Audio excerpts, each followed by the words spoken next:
దేవునికి వందనాలండి. అయ్యగారికి అమ్మగారికి వందనాలు. మరి సహోదరు కూలీలు కూడా చూస్తున్నారు. రూత్ గారండి మన వాలంటీర్ చేస్తారు.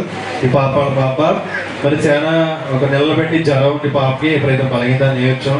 మరి హాస్పిటల్ తీసుకెళ్తున్నారు. మరి మందులు వేస్తున్నా తగ్గట్లేదు. మరి తండ్రి గారికి తీసుకొస్తే పాప బాగుండలేదని చెప్తే తండ్రి చెప్పారంట పట్టు మెచ్చేసి అమ్మ కడుపులో ఇన్ఫెక్షన్ ఉంది పాపకి అని చెప్పారంటండి. మరి తండ్రి చేత ప్రార్థన చేయించుకుని మరి హాస్పిటల్ తీసుకెళ్తే వాళ్ళు కూడా టెస్టులు చేసి అమ్మ కడుపులో ఇన్ఫెక్షన్ అయింది, ఆమెకు చాలా ఇదిగా ఉంది, మరి ఆవిడకి మరి బాగోలేదు, మరి ఎక్కువ కాలం మరి పాప బతకదు అని చెప్పారంటండి. 4 రోజులు 5 రోజుల కన్నా ఇప్పుడు బతకదా పాప, ఇన్ఫెక్షన్ అయిపోయిందని చెప్పారంటండి. మరి ఆ మాట పట్టుకుని మరి తండ్రి గారు ఫోన్ చేసి అయ్యా డాక్టర్ అన్నారు మరి పాప పరిస్థితి ఎలా ఉందని తండ్రి చెప్తే అంతా వెలిగి ఉందమ్మా దేవుడు బాగు చేస్తారని చెప్పారంటండి. మరి ఆ మాట పట్టుకుని తండ్రి చేత ప్రార్థన చేయించుకుని మరి థైరాయిడ్ పట్టించి మళ్ళా టెస్ట్ తీసుకెళ్ళారంటండి. ఆ టెస్ట్ లో నార్మల్ రిపోర్ట్ వస్తాయి కనుక దేవుడు నార్మల్ రిపోర్ట్ ఇచ్చారంటండి. పైన ఇన్ఫెక్షన్ ఏం లేదు అంతా బాగుందని చెప్పారండి.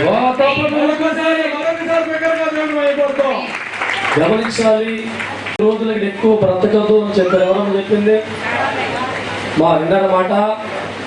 4-5 రోజులు ఎక్కువ బ్రతకదు ఈ పిల్ల, చాలా ఇన్ఫెక్షన్ తో ఉంది అన్నప్పుడు మా ఆత్మీయ బిడ్డానండి మా చేతులు కడగబడిన బిడ్డ భయంతో ఆందోళనతో తండ్రి గారికి ఫోన్ చేద్దాం చేస్తే ప్రభు చెప్పిన మాట అంత వెలిగిస్తున్నారు. భయపడతారు.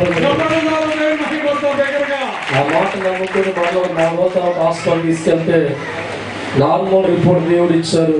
ఈరోజు సజీవంగా క్షేమంగా మన మధ్య తప్పలు కొట్టండి.